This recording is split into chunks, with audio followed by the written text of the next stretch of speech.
Somali Care Foundation oo ah hay'ad ka howlgasha magaalada Minnesota ee cariga Mareykanka ayna hormuud ka yihiin dhalinyarada jaaliyada Soomaaliyeed ee Minnesota waxaana hogaamiya Liibaan Aadan iyo sidoo kale Khalid Maxamed. Dhalinyaradan waxay bilaabeen olole lacag loogu ururinayo bulshada Soomaaliyeed ee afisay abaaraha iyo xanuunada kala duwan. Kaambeynkaas oo ay ugu magac direen Den Out for Somalia ay ku ururiyeen lacag gaaraysa $100,000 Mareykanka. Waxayna hay'adda SCO soo gaarsiiyeen deeq raashin kuwaasi oo iyaguna sii gaarsiiyay dadka deegaanka Goljono oo ka tirsan gobolka Sool. deegaankan oo dhawaan uu ka dilaacay xarunka shuban biyoodku ay ku dhinteen dad gaaraya 20 qof. Mas'uuliyiinta hay'adda SCO ayaa ka hadlay deeqdan ay maanta u qaybiyeen in ka badan 60 qoys oo ku dhaqan deegaanka Goljono. Ka soconay hay'adda SCO ee magaalada Laascaanood ee gobolka Sool waxaan wakiil ka ahayn hay'adda Somali Care Foundation oo dhalinyaro isxilqaantay oo muhiim ah oo Minnesota jooga ay hormuud ka yihiin Liibaan iyo Aadan ay ragaasi ay hormuud ka yihiin insha Allah dhammaan waxaan u mahadnaqaynaa dhalinyaradaas culculus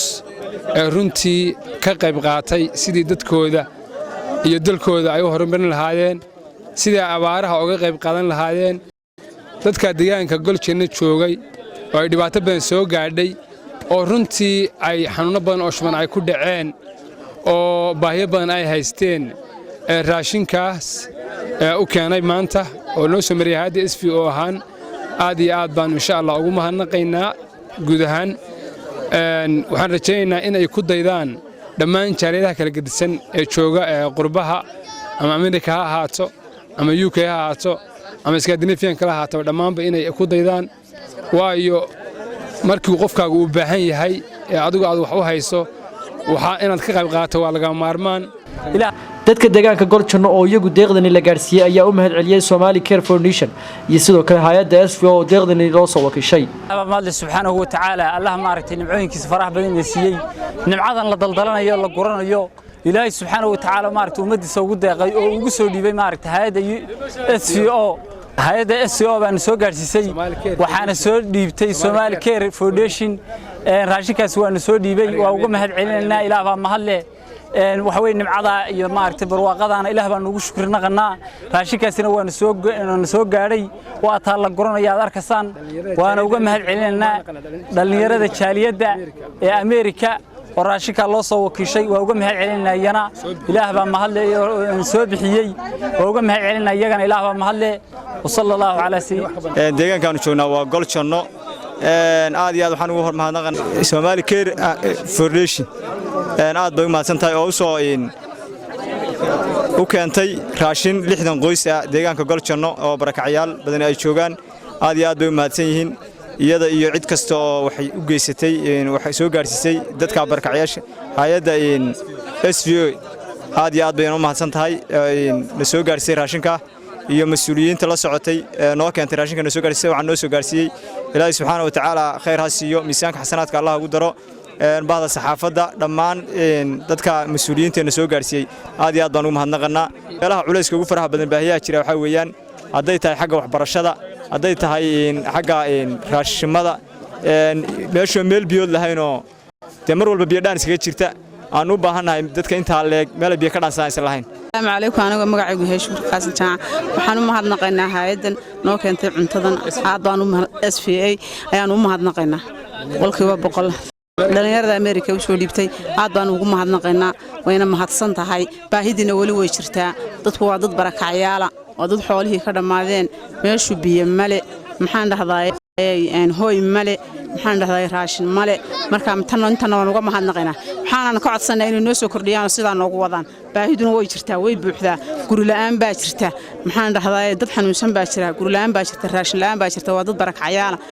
hay'adda halkan waxaan ka mahad celinayaa hay'adda nasiisay raashinka FCO oo nasiisay raashinka 3 meesi 3 shub iyo caagad caana iyo 2 midho oo timir ah waxay mahad u celinayaa hay'adda nasiisay Ilaahay ma mahad iska leh Goljono waxyaabo fara badan baa ka dhacay xanuunna ka dhacay qaxooti badan baa yimi Ilaahay mahadiha ka gaadhay waxaan loo soo gurmaday dad khayr qaba hay'ad Mareykan oo la yiraahdo SCO dhalinyaro Mareykan joogta dhalinyaro Mareykan joogta khayr Allah siiyo hay'adda SCO bay noogu soo hagaajiyeen laascaanood joogta waana soo gaarsiiyeen raashinkaasi waa noo yimi ilaahay mahadiya ka gaadho waa ku mahadsan yihiin iyagana waa u mahadnaqaynaa ilaahay ha weyneeyo alla ha hagaajiyo inamadaasi waana soo gaarsiiyeen raashinkaa ciddii ay noogu soo hagaajiyeen iyagiiba waa ku mahadsan yihiin waa idiin mahadnaqaynaa inaadeen intaa iyo inka badanna waa idinka rabnaa weli baahidii waa taagan tahay dadkii waa abaaroobay xoolihii waa madheen cudurraa ku dhacay cudur iyo caydh intuba waa meesha waa taallaa waa noo timi maanta baahida xanuunno haddii alla ku biyo nadiifa haddii allaba kuu roon yahay baahi cunto baahi daawo intuba waa taallaa noo keentay raashinka bariis sonkor daqiiq iyo caano magaalada goljanno yaanu joognaa ilaahay khayr ha siiyo yada iyo jaaliyadaba hay'adda SFO waa u mahadnaqaynaa dhalinyarada Mareykan nooga soo dhiibtay raashinka waa u mahadnaqaynaa inay wax nasiyaan baan u baahanahay waa u mahadnaqaynaa biyo iyo baad assalaamu calaykum waraxmatullaahi wabarakaatuh waxaan salaamayaa hay'adda SFO ee naga soo gaarsiisay iyo namada dhalinyarada ee nagu soo dhaafiyay baan salaamayaa waxaan ku salaamayaa 14 boqolka ilaahay mahadda oo mahadnaqaynaa boqolkiiba boqol baan mahadnaqaynaa waxaanu ka codsanaynaa hooy xumo waxaanu ka codsanaynaa maxay ahayd guryo xumo